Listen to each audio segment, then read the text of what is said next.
Hi everyone, welcome back. Today I just wanted to share a few things about a doctor we like to follow. His name is Dr. Mark Hyman. He's a medical doctor, and this is one of his books. It's called Ultra Metabolism, and it's supposedly the simple plan for automatic weight loss. Now this is kind of an old book, and I've thumbed through it. I've never read it, but certainly you can look at that if you want. I just can't recommend it one way or another. But because we follow Dr. Hyman, I can't imagine that it has anything that wouldn't help or benefit you. As I say, we thumb through it, and one day I will actually read it. But I'm talking about him today just because he has a new book out. We don't have this one yet, and I don't actually think it's coming out till next week. I do have it in my Amazon cart. It's going to be called Food, What the Heck Should I Eat? And he's put some excerpts on his Instagram account, and they are such good information that hopefully it'll be something that will interest you. But he also has a website that goes along with the book called foodthebook.com. So maybe you want to check it out, and when the book comes out, check that out as well. I think we will too. But here's something he says. Eating the right food is the single biggest thing you can do to prevent heart disease, type 2 diabetes, cancer, dementia, autoimmune disease, allergies, digestive problems, and make you feel better now. Many patients tell me once they dive into a box of chips or cookies, they literally can't stop eating. Have you ever wondered why you would devour a box of cookies, but you wouldn't binge on wild salmon? The reason isn't because you lack self-discipline or are weak-willed. You are not emotionally weak or lazy. Of the more than 600,000 food products, note I said food products, not food, 80% have added sugar. Those sugar-loaded foods literally become drugs. Doses of sugar and flour that hijack our metabolism and make us fat and sick. Constantly eating sugary foods causes a spike in your blood sugar, which in turn activates your brain's pleasure center. This triggers more cravings and drives you to seek out more and more of the substance that gives you a high. You become powerless against your brain's hardwired response to seek out pleasure. No wonder you feel trapped. Okay, and here's something else he said, and sorry that I'm reading to you, but this is just really good information that you should consider. He says the food industry has figured out how to hack the American mind and body, purposely designing food that is highly addictive, sugar and processed food to be exact. Our taste buds have been hijacked by the food and diet industry. We are programmed to like sweet, salt, and fat taste. And those slick combinations of sugar, fat, and salt and junk and processed food have hijacked our taste buds, our brain chemistry, and our metabolism. These foods are biologically addictive.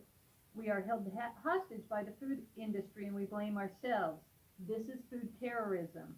It's the wholesale hijacking of our health, our palates, our brain chemistry, our kitchens, homes, and wallets by big food.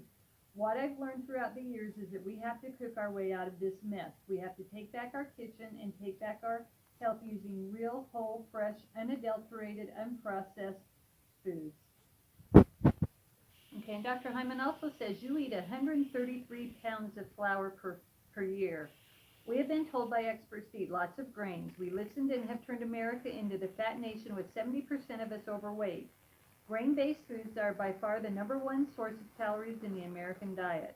Whole grains can be a great source of vitamins, minerals, and fiber. They taste pretty good, but the toxic amounts we eat contribute to obesity, diabetes, heart disease, cancer, and dementia, and most of the grains we eat, even whole wheat, are turned into flour products which have a higher glycemic index than table sugar.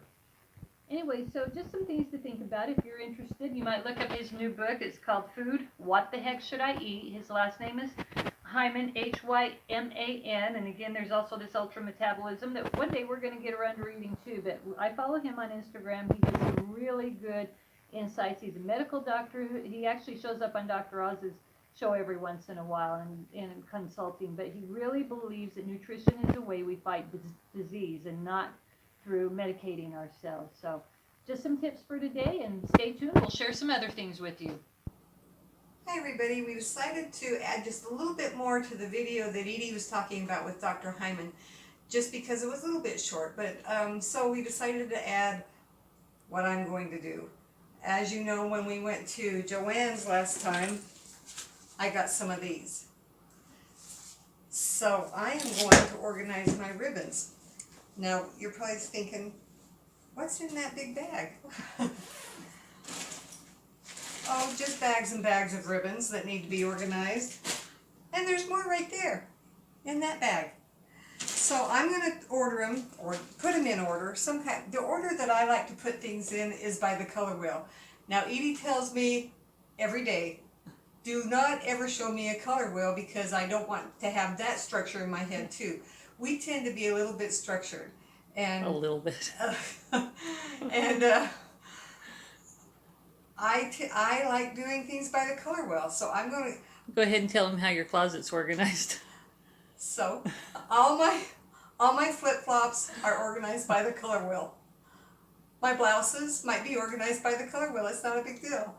Edie does not want to know anything about the color wheel because it would just be one more, what do you call it, phobia, or one more Obsession. OCD. for the OCD-ness.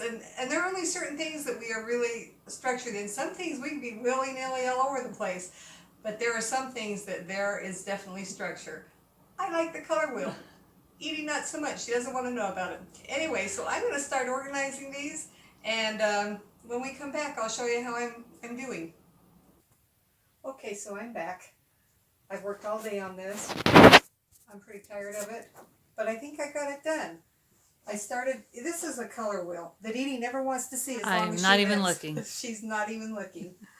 So I started with the whites, went to the beiges, worked into the yellows, and then the golds, worked into oranges, reds, pinks, into the purples and the blues and the greens, and this is just the browns, the grays, and the blacks.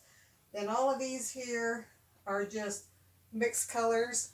And I couldn't really fit them in with a certain color group. And then this row down here were bigger spools that had to have their own whatever that is. And then over here, I have some novelty ribbons. We've got Mickey and Minnie Mouse. We've got, all of these are Frozen. These two are Olaf. I don't know the other one's names. I know Olaf. And then just some autism ones, and all these are Christmas ribbons that I make Christmas bows out of. So that's what I've been doing for the last, how many hours? Several. But now it's all organized, and now I'm way done with it, and that's all we got for you today. So you have a good day, and I just wanted to say, look at the fabric you have in the top of your hutch there. Yeah, that doesn't even crack how much fabric there is in this house, but still. No. Oh, and you know what else I forgot to mention was that, and we're not going to show it, maybe, was that I also organize all my, hold on just one second. I might also organize all my threads by the color wheel. It's not obsessive. There's no big deal. Anyway, y'all have a good day. So, someday we're going to do a flip-flop. All our flip-flops, they're probably up in the hundreds of flip-flops. Oh my goodness. And mine are in order by the color wheel, so. Not mine. No, Edie doesn't know anything about the color wheel. Anyway, y'all have a good day, and give us a like, comment below if you have any obsessions that you have to have things a certain way, and we'll see you next time.